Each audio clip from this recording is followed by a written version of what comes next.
Welcome to Jurassic Peak. Hello everybody and welcome back to Jurassic Peak. Today we are going to be continuing our series with episode 3, and we're just having a look here at what we did last episode, which is Bracky Valley. Now, Bracky Valley was quite the project, so today we are going to be going back to the other side of the visitor hub, and we are going to be doing something a little smaller.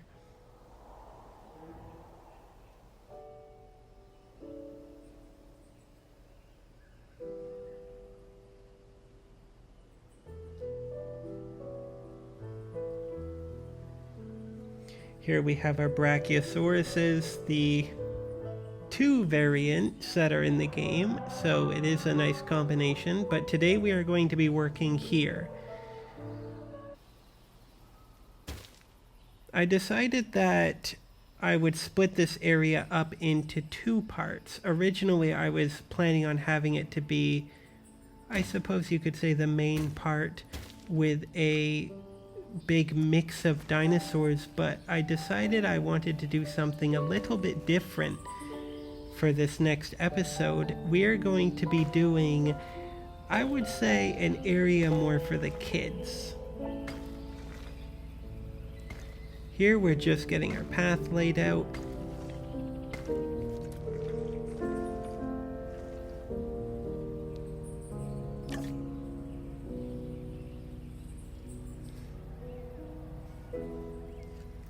Of course, I would like to call this next episode the Petting Zoo episode, but perhaps that would be a bit misleading,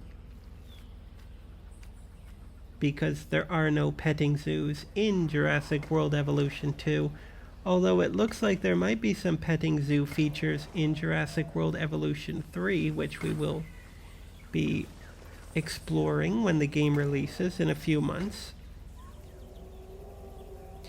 But this is sort of my attempt at it. This particular episode is going to be all about small dinosaurs. So I'm going to be setting it up.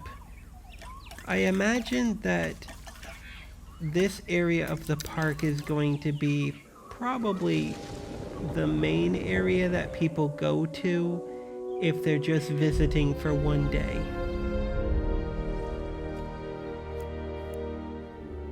You know, it's something that the kids can enjoy, and it's quite close to the other areas.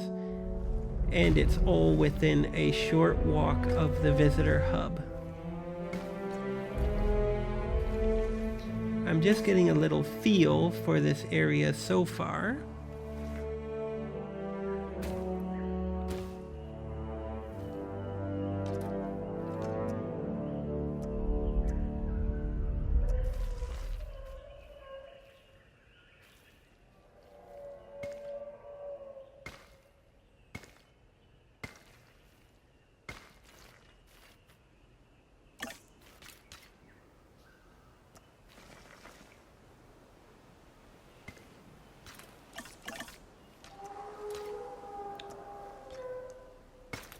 So, as you can see, it's quite the small area we're working with today.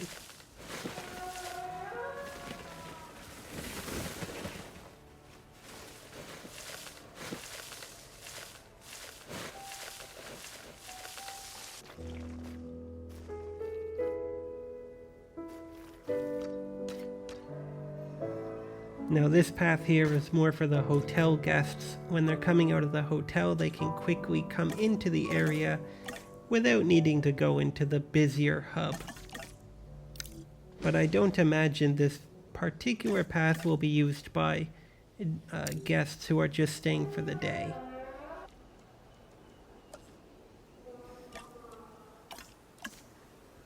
Now I do put these trees down, but I will be erasing them in the future.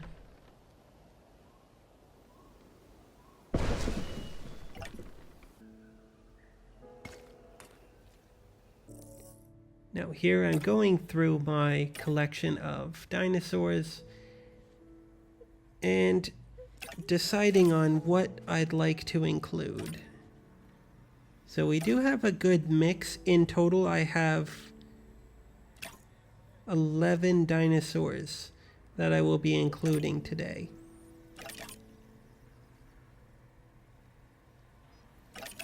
Maybe you can guess what I'm thinking about here. I'm mainly concentrating on small dinosaurs. Nope, that's not a small dinosaur.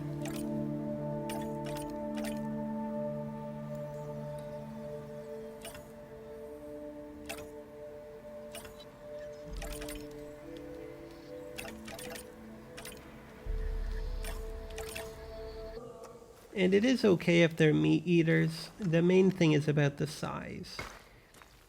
Now here's something that I'm doing for today's episode is I'm using the dirt paths more, or at least these brown paths. I want to imagine that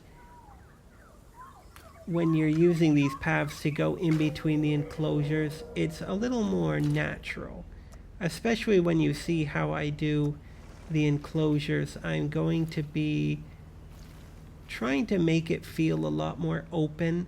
So there are no viewing galleries and there are no observation towers. It's going to be entirely eyesight only. So that's how you know how close I want you to get.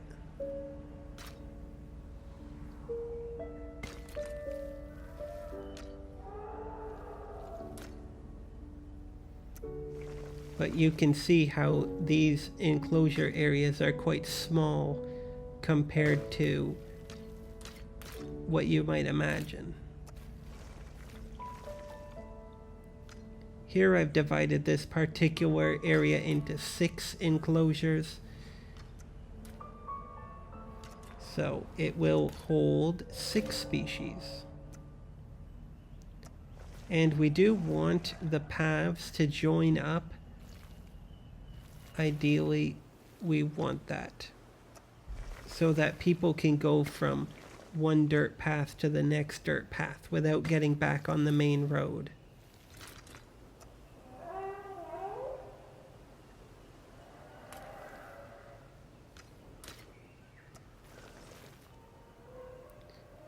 So it is more for the kids. You don't want kids to be walking too far, or else they might complain or have a temper tantrum. So we've got a lot of dinosaurs in a very small area.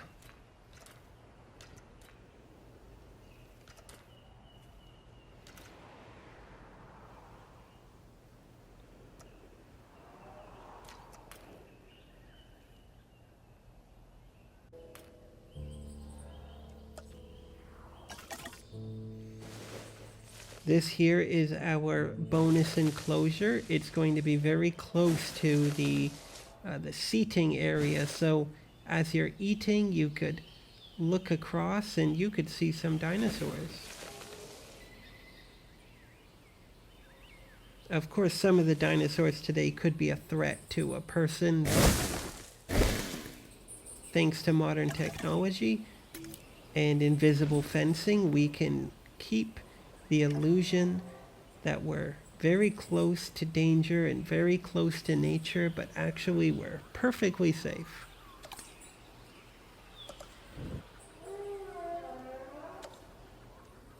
Here, of course, we need another beverage stand.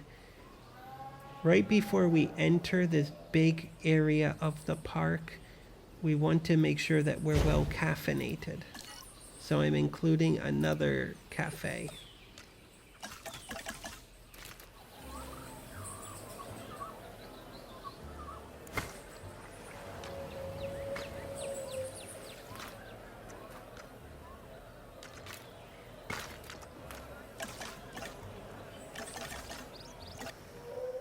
Okay, there's the little plaza area done.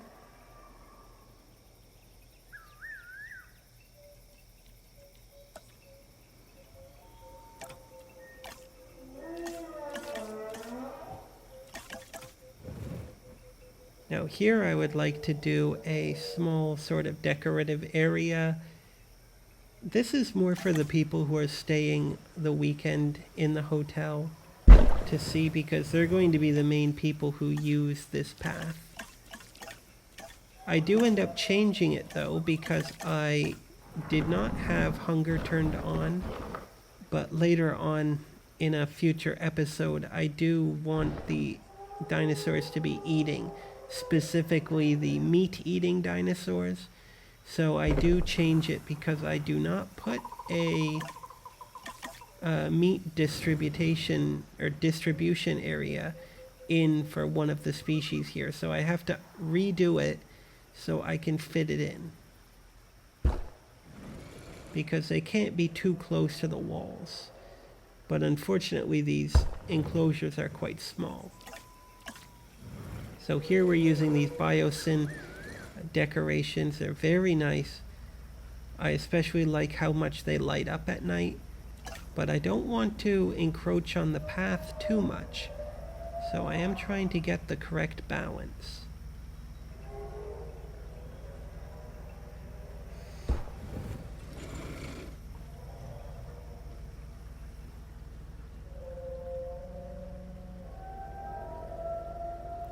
And you can hear the brackies making their calls even from over here. They're the only dinosaurs we have in the park, but they are very loud.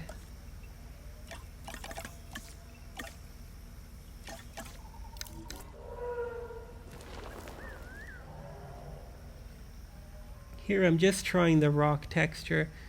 I don't use it very much, but it doesn't hurt to try.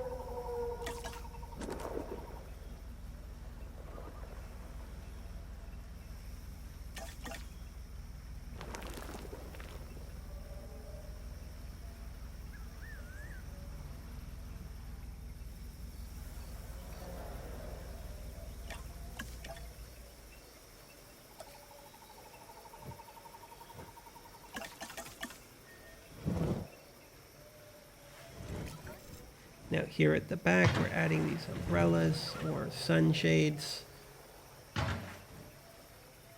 mainly for decoration. But of course, it's a nice touch. Makes you feel a little more special when you're going back to your hotel and you have these decorations just for you.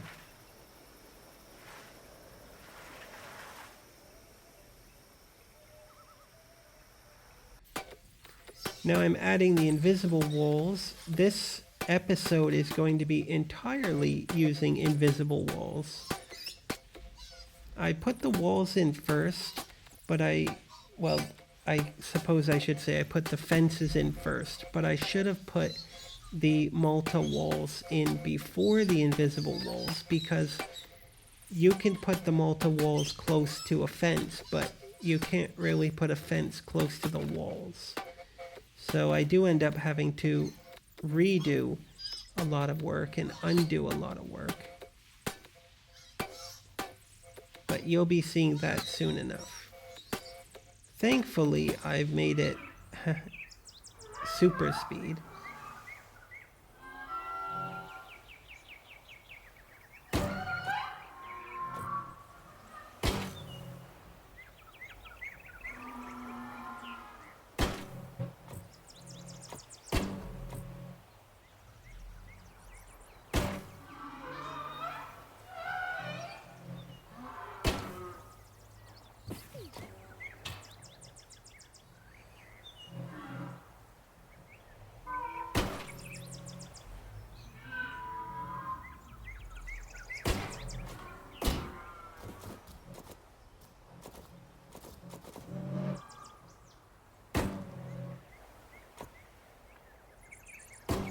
Now I can tell you the species that I'm using today while we do the fences.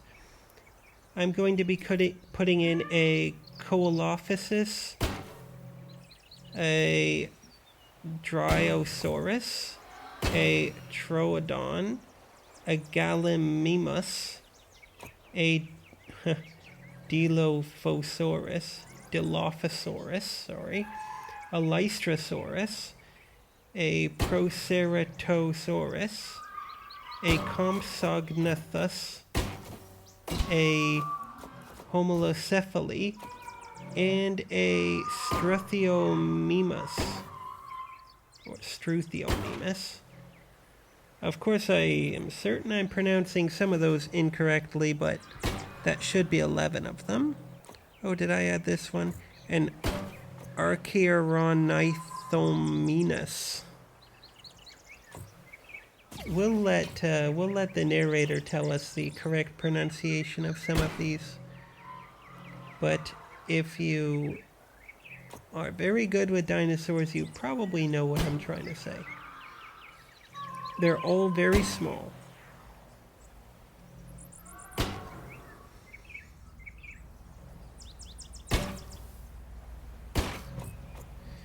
So again, I turned off hunger for all dinosaurs. I did still try to add food for the dinosaurs because I wasn't sure if they were going to eat or not, even with hunger turned off. If they would eat because it's an animation rather than because they need it. I've never done a park build without hunger, but I still added the food. So when I turn hunger on in a future episode, all but one dinosaur has food. So it was just the Coelophysis,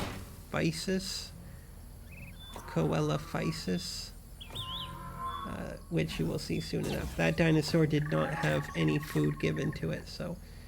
But that's pretty good considering how many dinosaurs I have in this park as we continue on.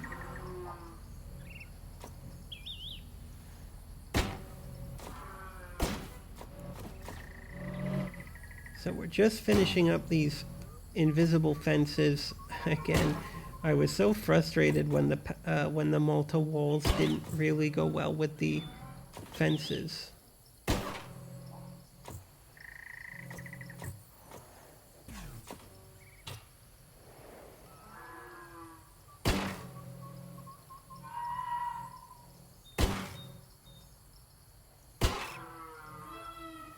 But you do get the idea of what I'm trying to accomplish here.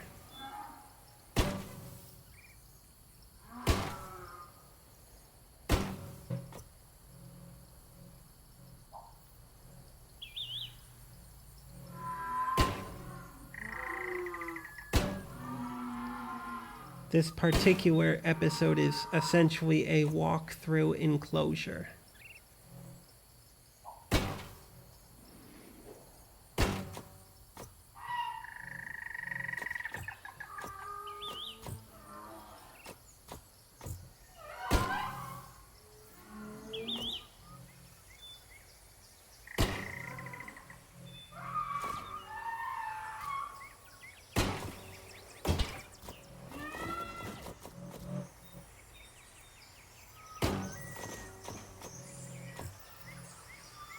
It is a good opportunity as well to thank you for taking the time to watch my videos and for subscribing specifically to the Jurassic Peak experience. I'm very thankful for you to be here with me as I create this park.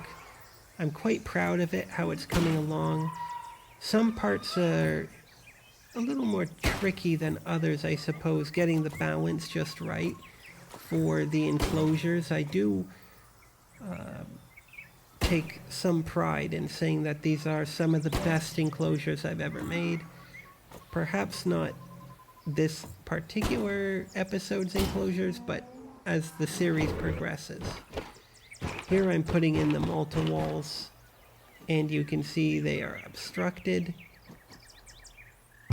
So for some walls, I'm able to just fit them onto the path and place them down, but for other walls, I have to delete the fence.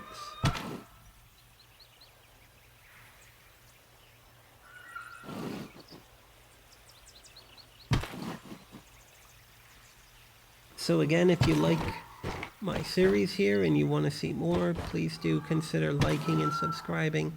It really does help the channel because I am still a small-time channel, of course, and likes and comments and subscriptions help to boost those numbers and get people interested.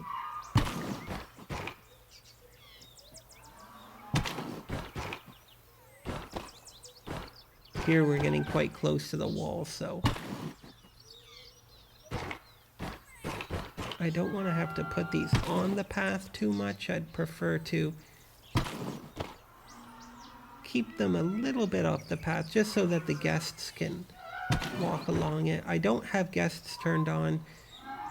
When I start up the park every time I'm ready to build, a new episode, the park automatically opens and it starts to stutter already. It has a lot of difficulty. And I don't know if that's just because it's loading in loads of guests coming from outside. And would it be better if I just let them fill the park? Would the frame rate return to normal? But the frame rate gets really, really low when I open the park, so I am keeping it off, and I don't know, I might consider trying to turn it on for the final episode. Currently we're looking like Jurassic Peak is going to be 10 episodes long. 9 episodes will be building and 1 episode will be the park tour, which I'm very proud about. I have sort of already got the areas planned out. We have the visitor hub, we have Bracky Valley, we have this petting zoo area, we have the Big Five, we have the swamp, we have the lagoon, and then we will have probably either the next Big Five or maybe the carnivore section, and then we will have Feather Peak, or Feather Crest, I guess we call it. Here's me just trying to adjust the invisible fences. It doesn't go very well at the time, but I do learn pretty quick that I should put the walls down first, and then I put the fences down.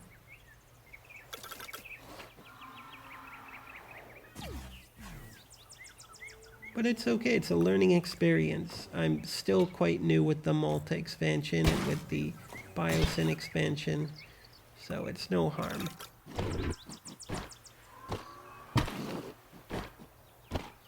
Now I'm only putting walls along the main path, and I'm not putting walls along the brown pathway. I like to think it's more like a dirt path. Mainly because I want that to feel more like the natural experience, where you're getting very close to the dinosaurs. But even then, there's still a lot of path work to be done.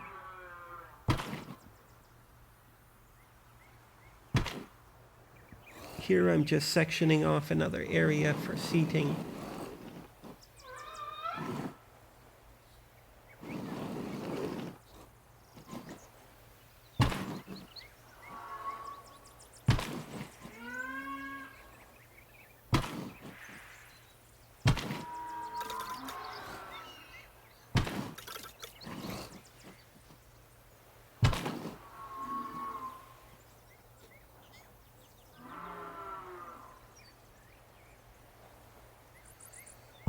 As you can see, I am trying to avoid deleting the fence. If I can help it, I'd prefer not to.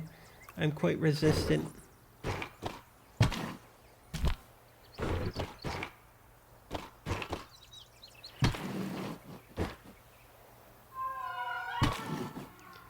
Yes, it never feels good to undo what's already been done, so I do need to learn, I suppose, that out of everything in this series.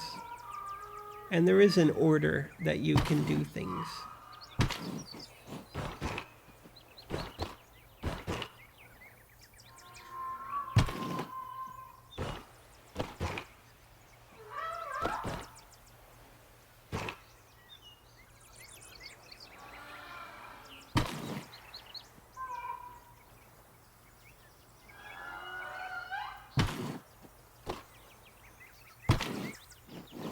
Well, that is as good as it's going to get. Now for the next side. The walls are purely decorative, but I want people to have a sense of security, even if they don't really need it. You know, maybe Grandma is taking the grandkids here, and the kid wants to get really close to a small meat-eating dinosaur, so Grandma's gonna get worried. So we put these walls here so that the kid can't jump in. Maybe the kid couldn't jump in. Maybe these invisible fences are able to resist intrusion. Although I imagine the way they work is perhaps with some sort of microchip or implant. Like if the dinosaur gets too close or passes through it, then they'll get a zap or an electric shock. So it probably doesn't have any real effect on anything else. Here you can see that I've undone and erased a lot of my walls. I will have to redo them, but this area was quite tight.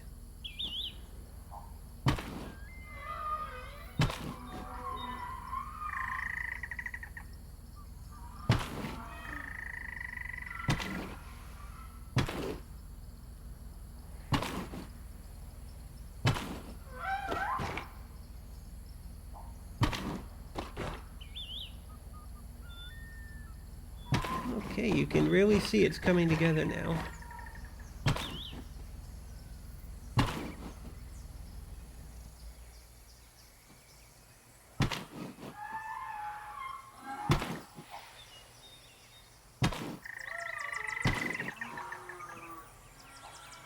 I'm certainly getting a lot of practice in with these walls, but the amount of space they can cover is just amazing. It really should be, I suppose, a staple for all my future park builds.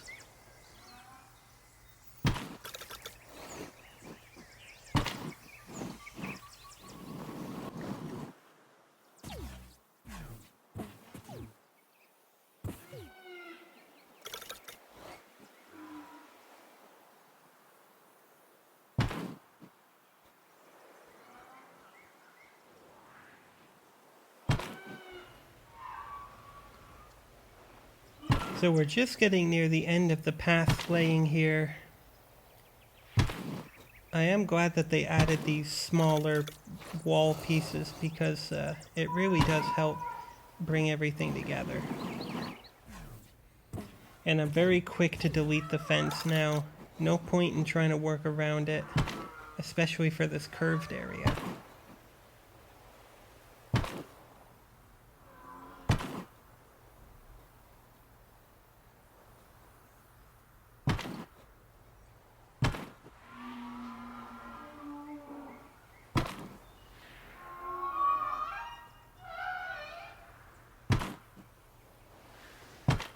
Okay, almost done.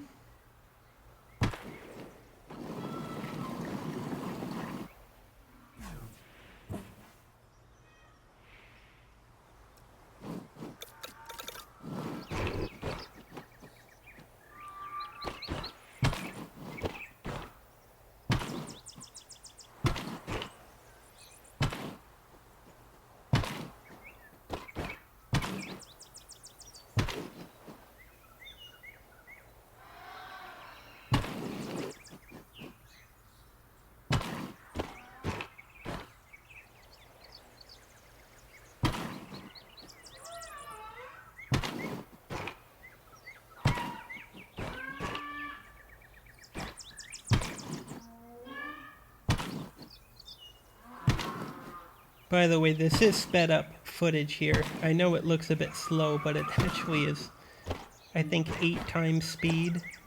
So that should tell you how slow I am at placing these wall pieces.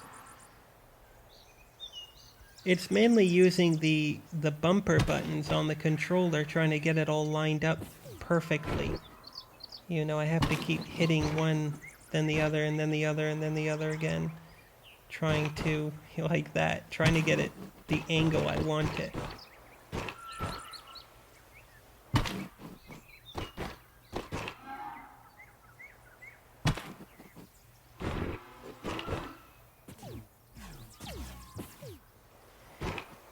And here we're on the the side here where the lagoon will be down in the crevasse.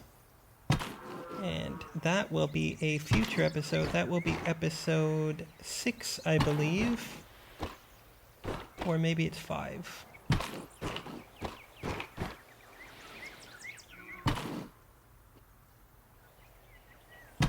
Nope, that is episode 6. So we have a time before we get to explore down there.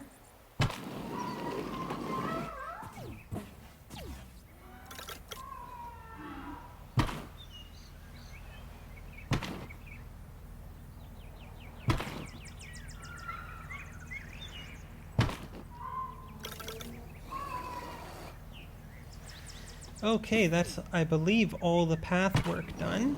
Oh, no, I still have this area here. But we're nearly done now. And then I just have to put the fencing back in, which I believe I cut out of the video because you've already watched me put it down once, so I don't think you want to watch it again.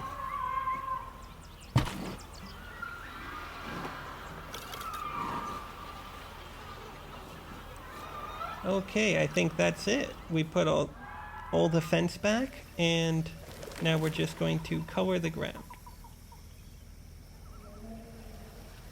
We're going to use that lovely dirt texture here to really make it feel like you're walking into the jungle. You know, these little kids are going to be getting the full dino experience, tailor-suited to children. This is the reason why you pay like 70% of an adult ticket to bring your kids to the park, so that they can experience dinosaurs the way nature intended, in a controlled environment that simulates wild and exotic, I suppose. This is the equivalent of Disneyland, right? In Florida. So you'd think that there'd be a bunch of mosquitoes and creatures, alligators and crocodiles, but nope. It is purely tailored to the guest experience. So here you can see I've added some sand texture, but of course this area itself is going to be a little dining area, just an extension, I suppose. Even though I'm using less umbrellas, or I should say covered tables or dining tables in the park, I still am putting a lot down in total. So they're less clustered together, but there's still a lot of them. Now I'm using some sand. This particular area is going to have a lot of sand. And I can't really say I know why I decided to do that. I suppose because many of these dinosaurs are pretty small, so they probably would like to dig and create burrows and little areas for them. So I thought maybe a sand, dirt, and grass mixture would be perfect. Now here, I learned a hard lesson about water. Unfortunately, this is the smallest radius for a water tool, so I have to get creative and consider the alternatives. Here we're just adding some greenery. These areas aren't going to have too much of this because many of the dinosaurs that I'm putting in are actually smaller than the grass. You will see some of them will actually get lost in even the shortest grass. Here I'm looking for a fountain. I got the idea from an Evolution Squared video about the idea that the dinosaurs could drink from a fountain if they didn't have a body of water. I think that was the mini Nublar with those small flying possum-like dinosaurs. I forget their name. transported. This dinosaur is one of the earliest known animals, dating back to perhaps 216 million years ago. It's called Coelophysis. Their remains can be found scattered across the globe. But if people want to see a Coelophysis up close, Okay, this a is the only place to Coelophysis. do That's quite different from how I was pronouncing it. It really goes to show that if it's not something simple that ends in saurus, I'm a bit sore, in a way. I'm a sore pronouncer Commencing asset if it transit. doesn't end in saurus. Here I'm adding water. None of these dinosaurs need water because I turned off the need for water and what have you, but I do think it sort of adds to the role play, I guess you could say. Now, many of this vegetation is from my original decoration of the map. So as we go, it's going to be nice to cut the vegetation away and put down my own intentional vegetation.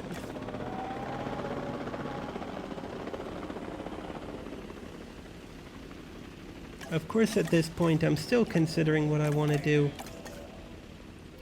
But the way that you can see how I did it with the Coelophysis is sort of how I'm going to do everything. So a nice mixture of dirt, sand, and grass. I'm also trying to make it so that it's as if the sand goes from one enclosure to another. So I am trying to make it have that balance.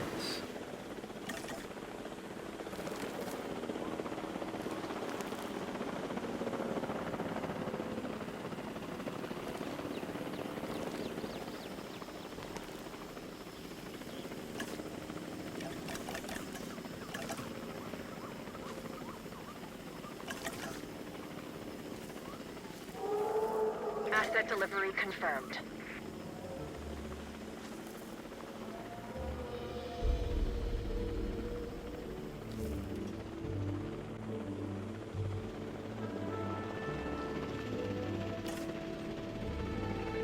Now, of course, I end up moving this in the next episode, but it's good to have it close by because it takes forever for the dinosaurs to be delivered if it's a distance away. Asset collection request received. Heading to pick up the asset. Here we have the Archaeronithomia. Sorry, I am getting it tongue-tied. Archaeronithominus. Asset has been delivered.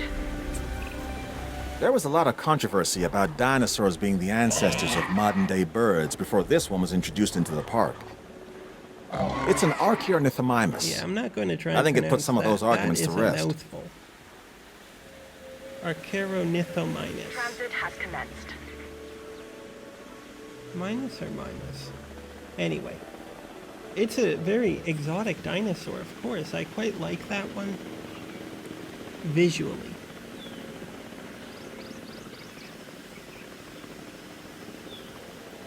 Although my favorite dinosaur of that type has to be the Gallimimus, or Gallimimus. That one's just so recognizable. Here what I'm trying to do is to decorate each enclosure in the time it takes for the dinosaurs to be delivered. So I'm just going from one to the next, but still trying to make it look good. It doesn't take too long, but I'm trying not to overdo it or underdo it.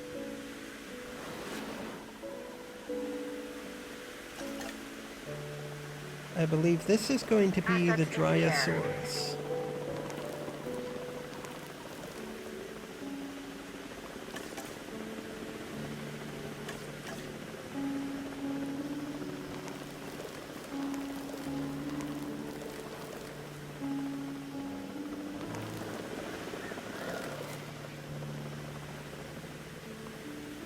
Asset transported.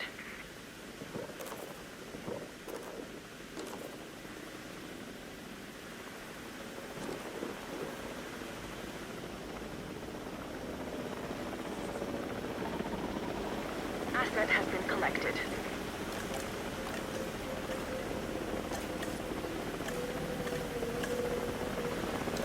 And again, we're just putting a small amount of vegetation down. We don't want to overdo it here. It's really all about the size of the dinosaur.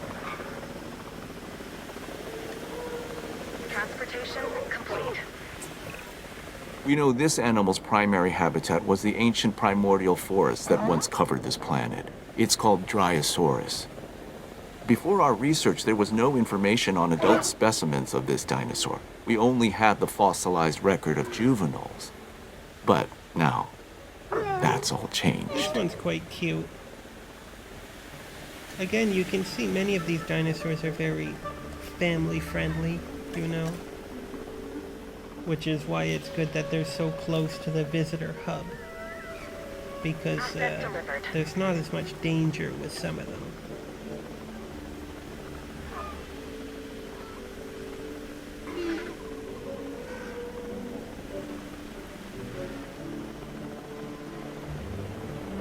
Transportation underway.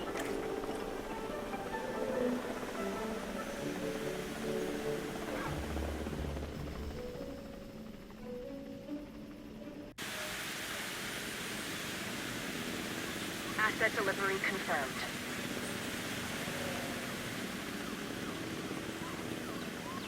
Here, I suppose I've run into a situation where the enclosure is so small, I can't place all of the Asset transportation underway. locations because they have to be a distance from each other. Wow, that is tiny. Delivery complete. Really, you'd think that they delivered nothing. But you can just barely see it there, dancing around. So, of course, what do I have to do but get rid of all the shrubs? Because you just can't see it.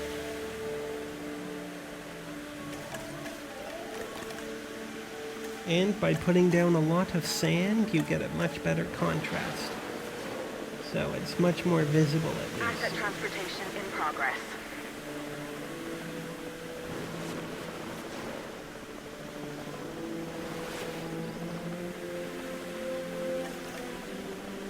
Asset has been transported.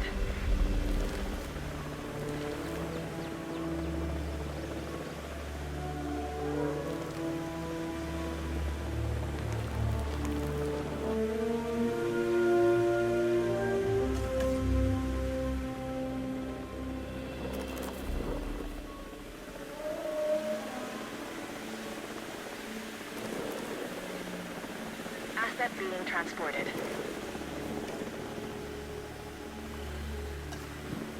Now you can see it's even so small, it's smaller than a blade of grass. It's pretty cute, but I think that it could probably fit inside of a pocket. Like it's smaller than a phone. Asset has been collected. Next up, we have a special dinosaur. I believe this dinosaur is from one of the bigger expansions, either Malta or Delivery has Biosyn. been completed. I forget which one. I think it might be Malta, but I forget. If you know, you can comment down below, but it doesn't really matter. It's certainly a very cute dinosaur, though. That's your hint. Assets in the air.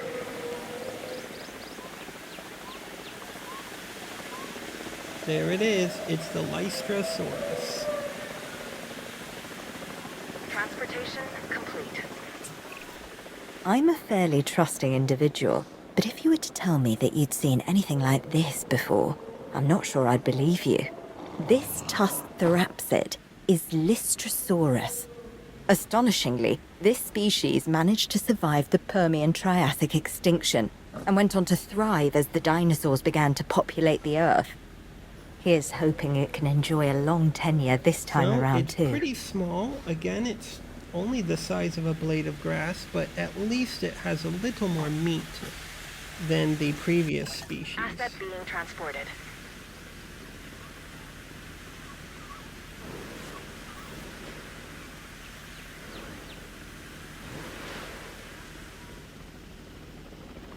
Asset has been delivered.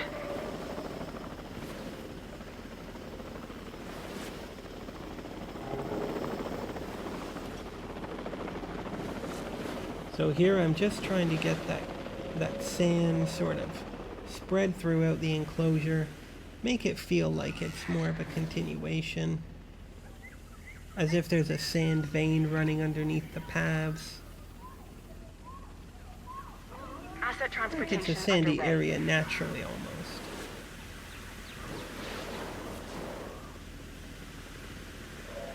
Delivery has been completed.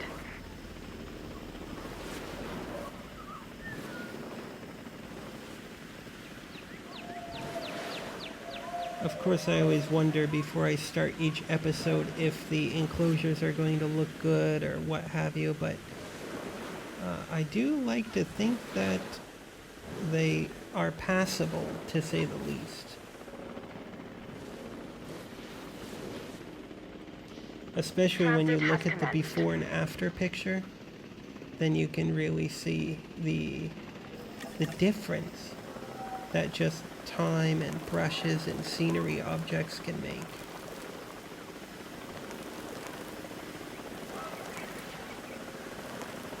Asset delivered. This flat-headed dinosaur, the Homalocephale, can appear unassuming, and perhaps even cute to some. But let's also stay on top of the science. We can Okay, learn you a heard of lot the from a little. Homalocephale. I'm not going to pretend that I was able to pronounce that before hearing it, but quite a lovely dinosaur. Of course it is a, I suppose, a sort of smaller form of the Asset Pachycephalosaurus, transportation in which progress. is, of course, a big dinosaur with a very hard head. Well, not too big, but at least bigger.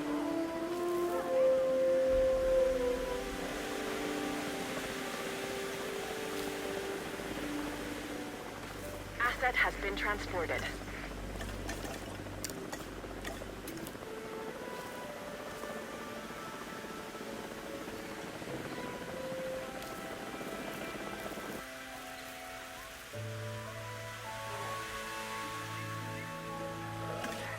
Of course, I am painting all of the water bodies brown underneath. It gives them some more depth, makes them feel a little more natural, I suppose. Now we have another species here.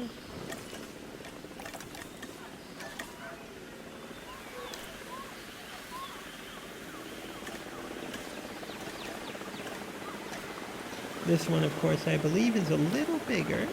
It's a very reasonable sized dinosaur, so we can afford to have some vegetation and it won't totally disappear underneath the leaves.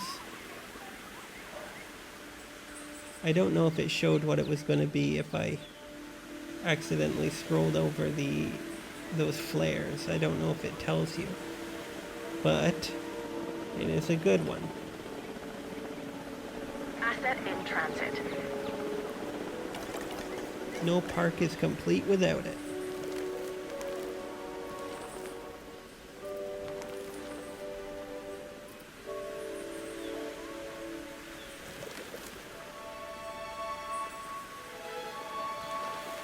Confirming asset delivery.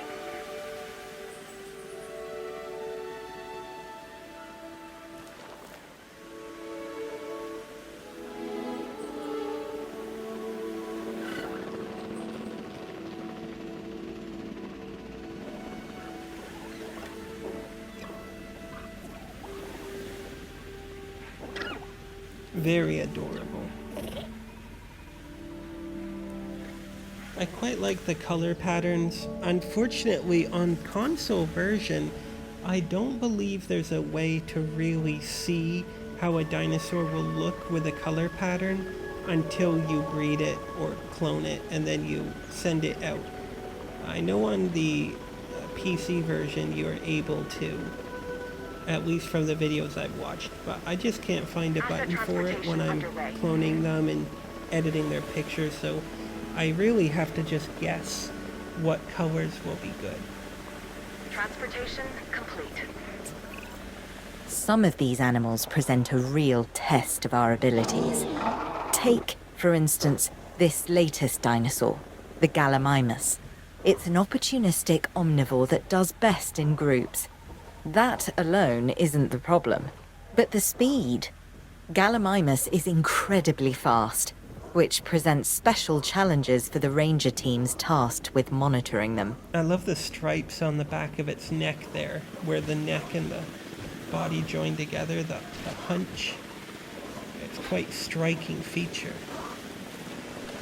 So again, all these colors I'm just choosing because I think they would look good together, these color patterns, so Transportation if you don't like a color pattern, you can let me know.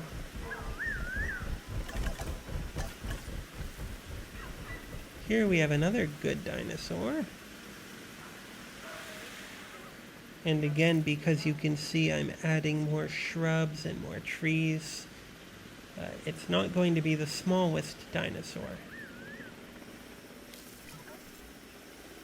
But I suppose compared to many dinosaurs in the game, these are all the smallest dinosaurs I can think of.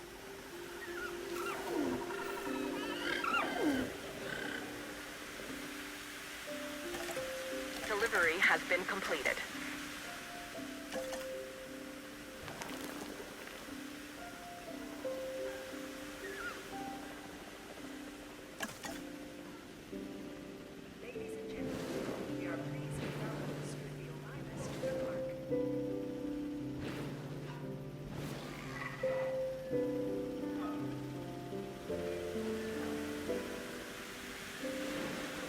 Assets in the air.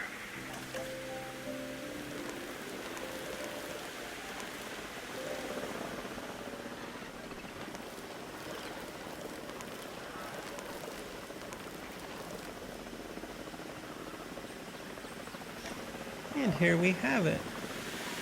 The Struthiomimus. Confirming asset delivery. Look at an ostrich or emu, then look at this latest dinosaur, the Struthiomimus, and tell me you don't see a connection. This is one of the more bird-like dinosaurs that we've brought back from extinction. It literally has a beak instead of teeth. It's an herbivore that prefers to move in herds. Overall, a fantastic addition to the colors are park. very striking on this one as well. I really like that. And it does look very bird-like with its beak. I believe the dinosaur introductions happens when you release a dinosaur for the first time. So, as you can tell, some of these dinosaurs I've released only for the first time.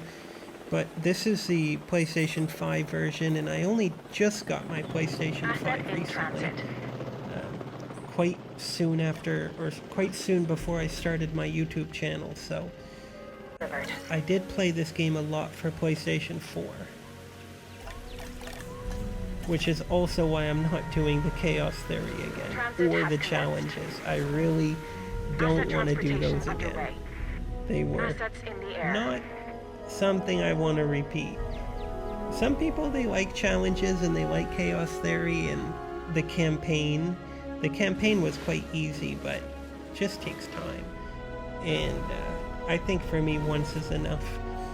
When I get Jurassic World Evolution 3, I will do most of that stuff again, probably, for Jurassic World Evolution 3, but I probably won't film it. I find that stuff to be really boring. Maybe the campaign, because it'll be probably pretty easy, hopefully. But Chaos Theory, I don't think you're going to see that on my channel. Delivery complete. Here we have the Troodon, at least that's how I think we pronounce it. Transportation So beautiful. Look at that golden gray with those lovely red eyes. This is a real photogenic dinosaur. Wow, I'm shocked by how good that looks. I have no idea what they're gonna look like really. I could go into the viewer and sort of get an up close look at them on the viewing function of the main menu, but I don't feel like it. But I don't know what the stripes and the spots are going to look like. Here's me trying to put in the food, even though they don't need it. I, at the time, was still hoping that they would eat. But as you can see, I couldn't fit this one in, and it was the only dinosaurs in my park up Confirming until asset episode delivery. 6 Delivery has been that were completed. starving. So I do put these in everywhere, even though I know the dinosaurs won't eat. But I do turn on the eating function for the carnivores, because herbivores eating leaves is not too interesting, but the carnivores eating meat is a little more exciting. Now here I believe I have to wait for that one little dinosaur to go away. I don't know if they're following it or not. I had a feeling that they might be.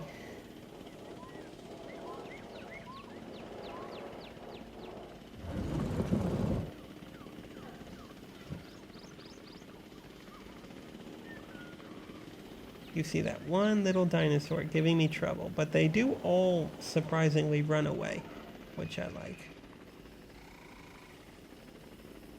And then you get the terrain constraints, which is, I wish they'd tell you that earlier. So I'm just checking who eats meat. Delivery There we complete. have a nice block of meat. These guys don't.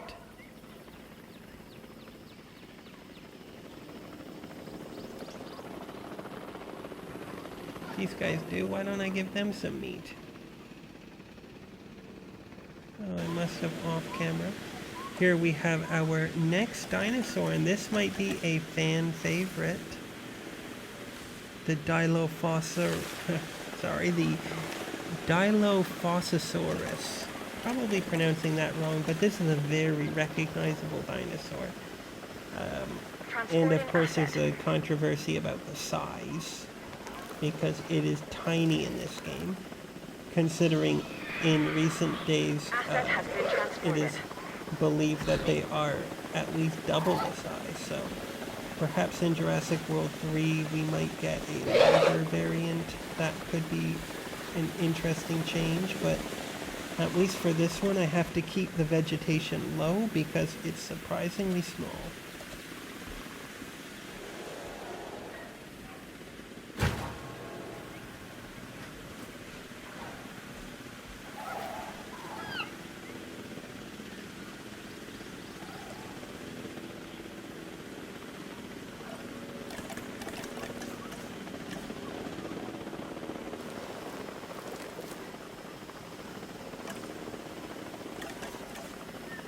Transit has commenced. Asset transported.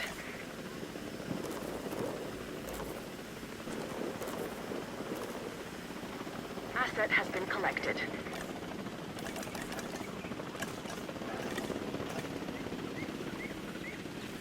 Now a little bit of shrubs doesn't hurt.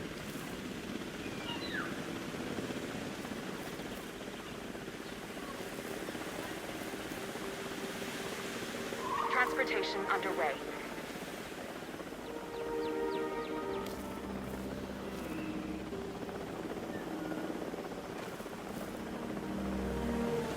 Asset has been delivered.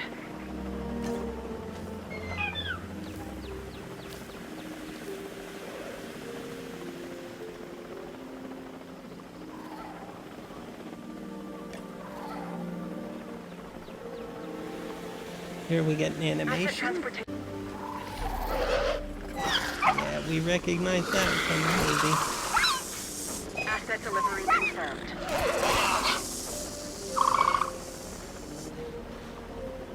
Okay, I think we're nearing the final dinosaur. If I had to guess, I think this might be the last dinosaur on today's list. Or maybe there's Transit more. has We commenced. still have 20 minutes left of the video, but of course I do some decoration after this.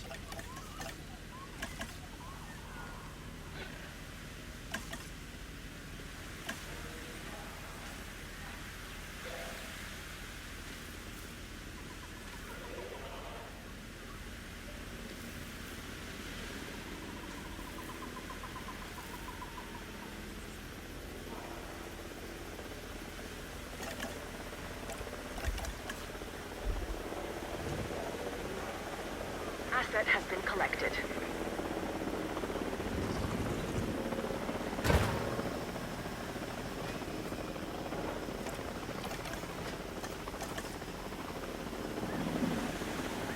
Okay, are we going to begin decorating with rocks already?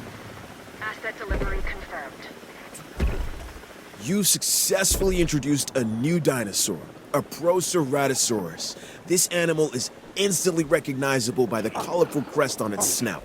While smaller in stature than some of the other predators, it is not a dinosaur to be taken lightly, let me tell the you. Proceratosaurus. A lovely dinosaur. That one was sort of on the maybe list for today's episode, but because I had space, I thought, why not? And it is quite unique with its crest. So we're going to be getting into some decoration using rocks, and that will really help tie everything together. I do use a variety of rock colors here.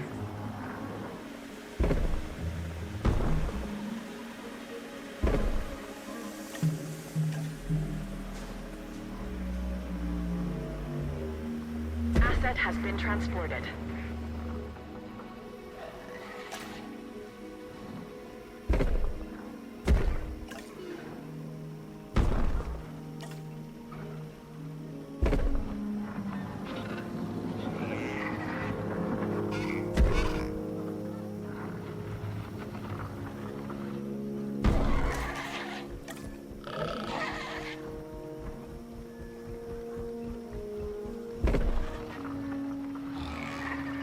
Ladies and gentlemen, we are pleased to welcome a Proceratosaurus to the park.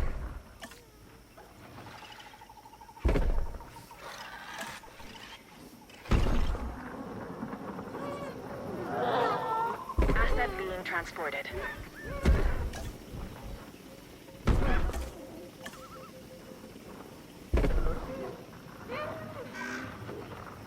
Now, of course, the rocks don't really look too good on their own, but wait till we get some extra decoration in and then it will look very good. Asset has been delivered.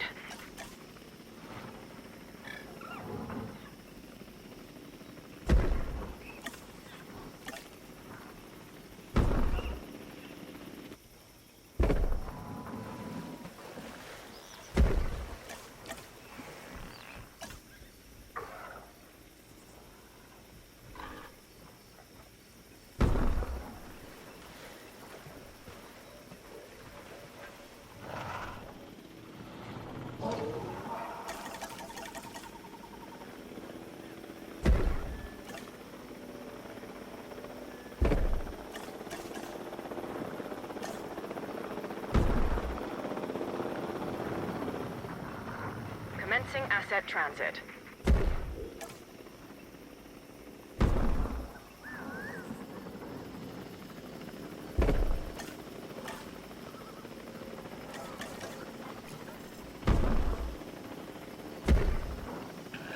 Delivery complete.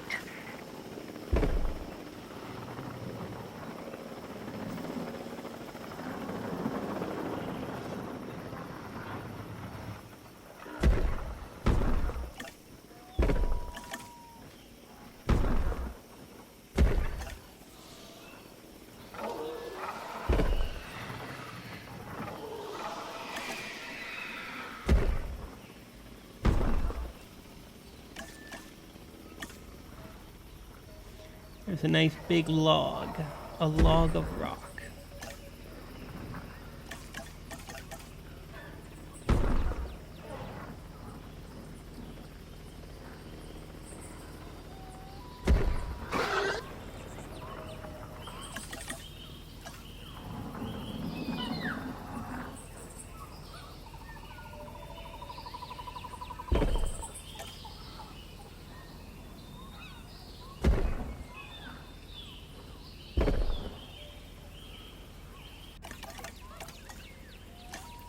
Okay, here's my magic tool. This is the ultimate rock blending tool.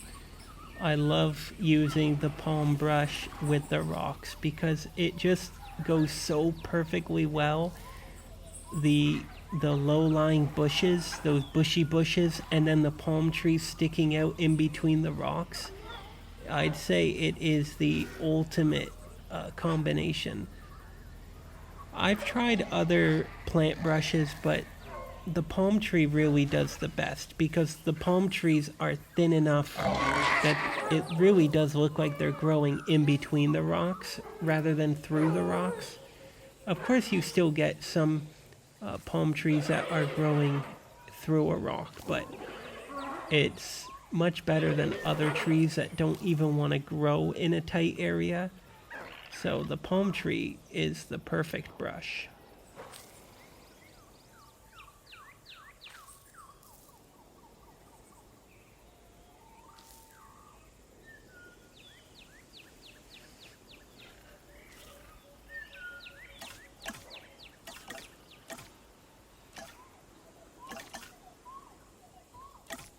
Here I can't get any palm trees to grow, so I just want some shrubs. I try the ginkgo, but it doesn't work, of course. And look how ugly that looks. Although I think I end up keeping it. It's the only tree of that kind in this whole area. But for some reason I keep it.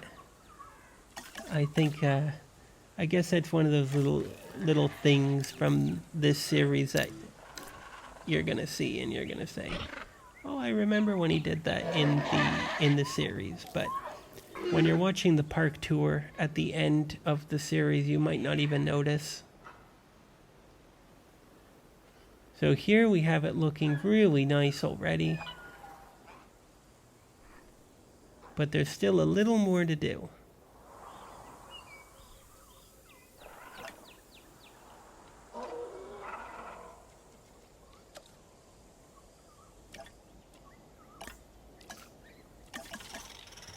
I think it's a perfect opportunity to use some decorative trees to sort of contain everything. I want it to be where when you're walking on these main paths, it's like inside is another world, and you can choose to embrace the mystery of the path, those dirt paths, or you can just keep on walking on your main path. So I do want to make it so that the entrances of this area are more, I would say, having more foliage, having more trees to block your view and to encourage you to wonder. What could be inside? What is in this area? And of course it adds to the wonder for the kids. Because they're going to wonder too when they see all these trees. It's going to be like Pirates Cove in an amusement park, you know. When they have all of those decorations out front and you think, wow, inside must be a really wild place. So this is sort of that idea. Although inside is not maybe as wild, but for a kid, sure.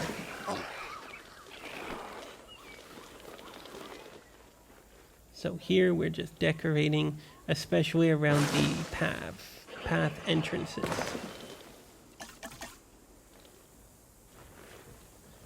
I suppose one main idea is that it's good to draw your eyes away from the dinosaurs inside so that you physically want to enter to see the dinosaurs, rather than to see them from the path entrance and say, do I want to go in there? No, I don't think so. I don't feel like it. So instead, at the path entrance, you see all these trees. Instead of saying, oh, there's some dinosaurs in there, you think, wow, this is very thick, and there's so much vegetation. I wonder what it's hiding. What mysteries are inside?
Well, at least now we're hearing a greater variety of dinosaur calls than just from Bracky Valley.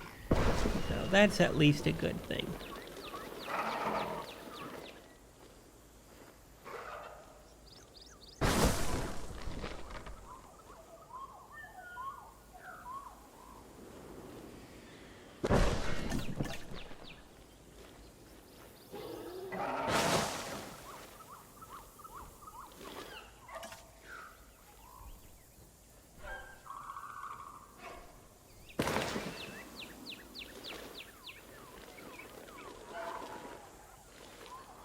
Now this is the star of the show. This tree right here is probably one of the best trees in the whole game.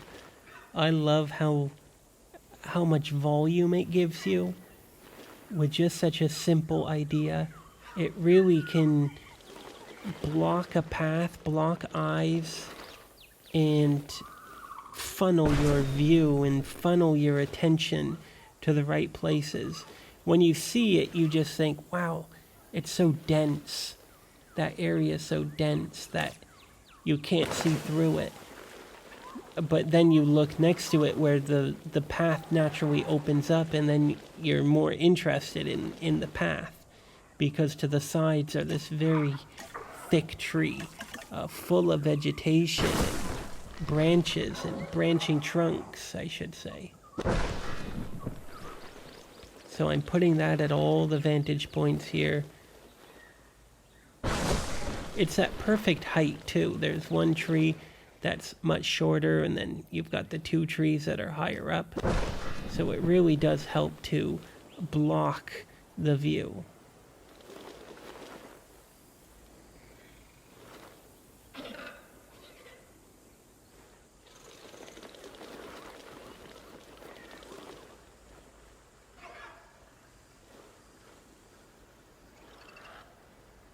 And look, when you're walking, you'll walk right underneath it.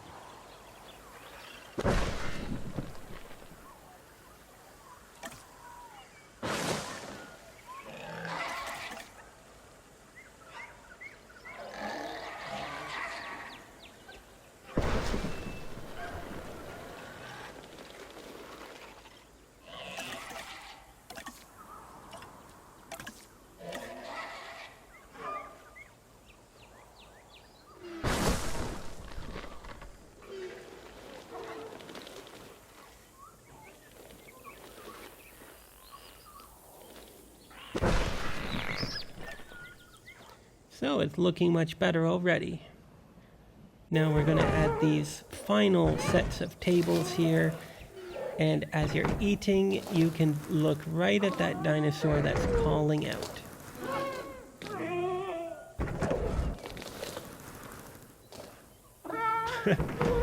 That's quite the noise. That's the Dryosaurus, that one. Now here we're just adding some decorations.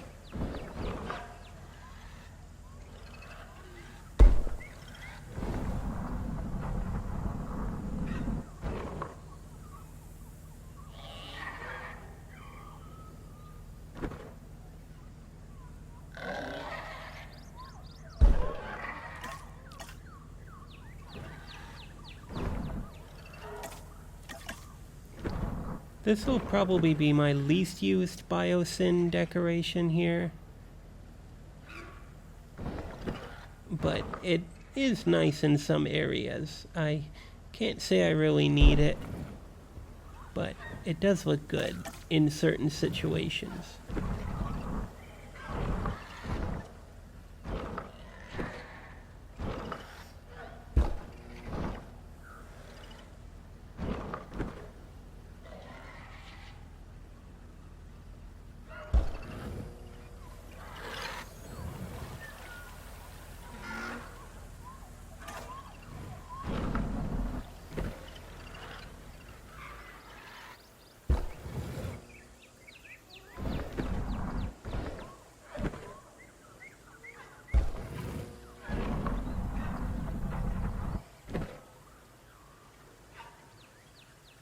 Okay, that looks better already. completely done with biosyn expansion decoration pieces. All we have to do is paint the ground and it'll be perfect.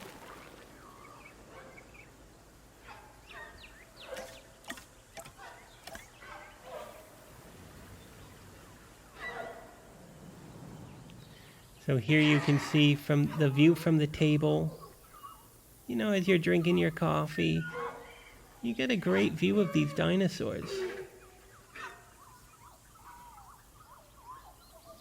And we are going to do a little walkthrough.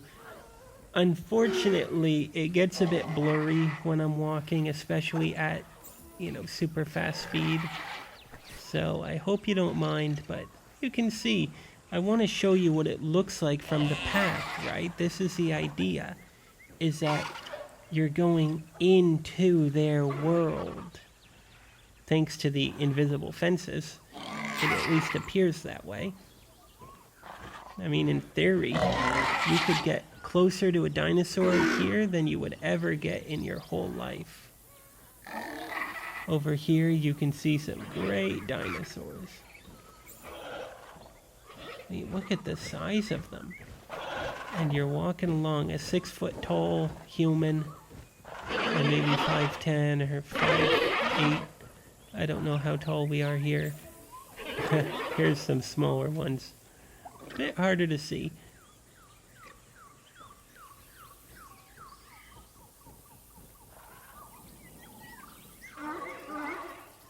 Here we have those microscopic guys, so if we can see these, we can see anything.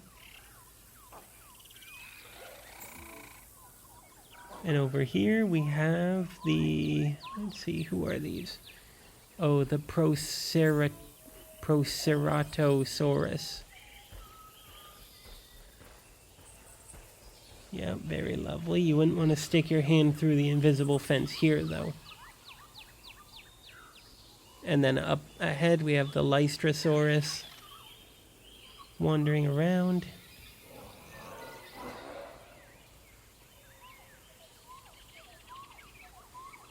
Of course, at the gift shop they sell little binoculars, you know, just those weak ones. They're not very expensive, but, well, here they are, but you could also bring them from home, and you could get a much better view. But I do encourage everybody to bring their binoculars when they come to visit. Here we're having a bit of trouble seeing the dinosaur, but I don't want to get too close. I might have to shorten that grass. And then of course here we have our Dryosaurus. Oh, there they are. You can just barely see them. And here's a view from the helicopter.